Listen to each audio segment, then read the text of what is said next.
प्रधानमंत्री से जनता डरी सहमी रहती है। इस समय की डर का संबंध प्रधानमंत्री नरेंद्र मोदी के विचलित कर देने वाले मौन और आलोचकों में अप्रत्याशित घबराहट पैदा करने वाले उनके खौफ से है।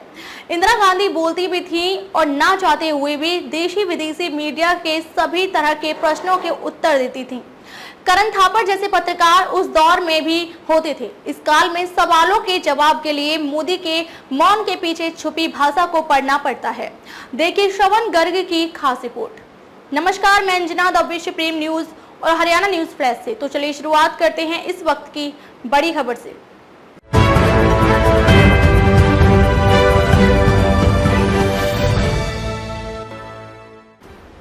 सरकार चाहे तो इस तरह की चर्चाओं की गुप्त जांच के लिए किसी एजेंसी की मदद ले सकती है कि क्या जनता का एक बड़ा वर्ग प्रधानमंत्री द्वारा अचानक के घोषित कर दिए जाने वाले फैसलों या फिर उनकी कठोर भाव भंगिमा को लेकर हमेशा आशंकित या सहमा हुआ रहता है। उनके अन्य सहयोगियों से उतना नहीं। इस गुप्त जांच के दायरे में उनकी ही पार्टी के मंत्री, मुख्यमंत्री और कार्यकर्ता भी शामिल किए जा सकते हैं। निश्चित ही इस तरह की चर्चाओं के पीछे ना तो किसी विदेशी षड्यंत्र को सूंघा जा सकता है और ना ही विपक्ष का कोई हाथ या पंजा तलाशा जा सकता है। जो डर इस समय व्याप्त है वह आपातकाल से अलग और ज्यादा निराशा पैदा करने वाला नजर आता है। आपातकाल के दौरान लोग इंदिरा गांधी के अलावा संजय गांधी से भी बराबरी का भय खाते थे, चौधरी बंसीलाल से भी घबराते थे और विद्याचरण शुक्ल से भी।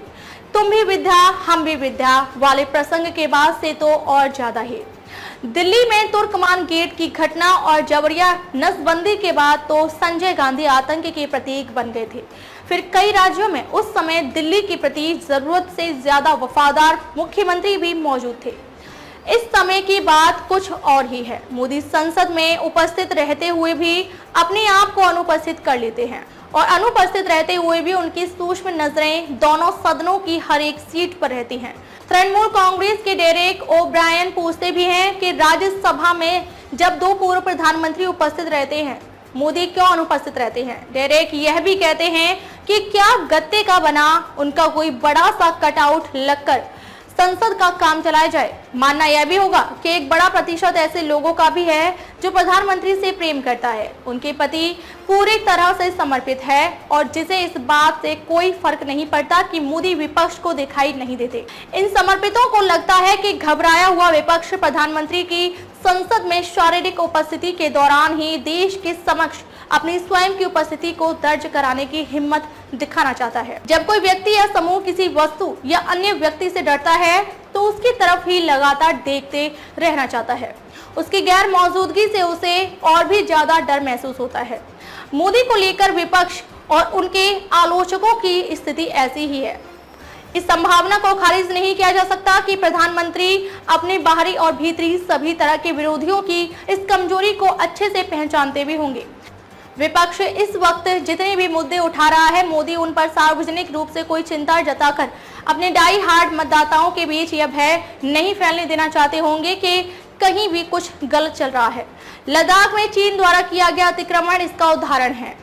देश को उसके संबंध में आज तक हकीकत का नहीं पता है। प्रधानमंत्री के लिए देश और दुनिया में इस आशय की छवि को बनाए रखना जरूरी हो गया है कि all is well in India. ऐसी रणनीति बातों का पार्टी के घोषणा पत्रों में उल्लेख नहीं किया जा सकता। लोगों के बीच नेतृत्व की योग्यता के प्रति अविश्वास पैदा करके उनका विश्वास नहीं जीता जा सकता। मोदी के मित्र डोनाल्ड ट्रंप ने राष्ट्रपति पद का चुनाव हार जाने के दिन तक भी कोरोना को अमेरिका की कोई बड़ी समस्या नहीं घोषित होने दिया, जबकि उनके अनिश्चितता पूर्वक पद छोड़ने तक वहां दुनिया में सबसे ज्यादा 4 लाख लोग मर चुके थे। मोदी सरकार ने भी विदेश मीडिया के इन अनुमानों को कभी कोई चुनौती नहीं दी कि भारत में कोरोना से मरने वालों की संख्या आधिकारिक दावों के मुकाबले 6 से 8 गुना अधिक हो सकती है। वर्ष 1989 में सत्ता में आने के बाद वीपी सिंह ने मंडल आयोग की रिपोर्ट लागू करते हुए अगस्त 1990 में पिछड़ी जातियों यानी ओबीसी के लिए 27% के आरक्षण की घोषणा कर दी थी। इसके विरोध में हुए आंदोलन में कोई 200 स्वर्ण छात्रों ने आत्मदाह का प्रयास किया था, जिनमें 62 के बाद में मौत हो गई थी।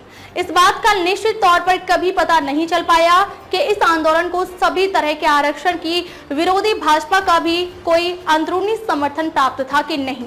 क्योंकि यहाँ दक्षिणपंथी पार्टी तब वीपी सिंह सरकार को बाहर से अपना सहारा दिए हुई थी। मंडल रिपोर्ट के लागू होने के पहले ही वीपी सिंह सरकार गिरा भी दी गई थी। आरक्षण विरोधी भाजपा मोदी के नेतृत्व में इस समय ओबीसी में हो गई है। सारे स्वर्ण भी इस समय चुप है।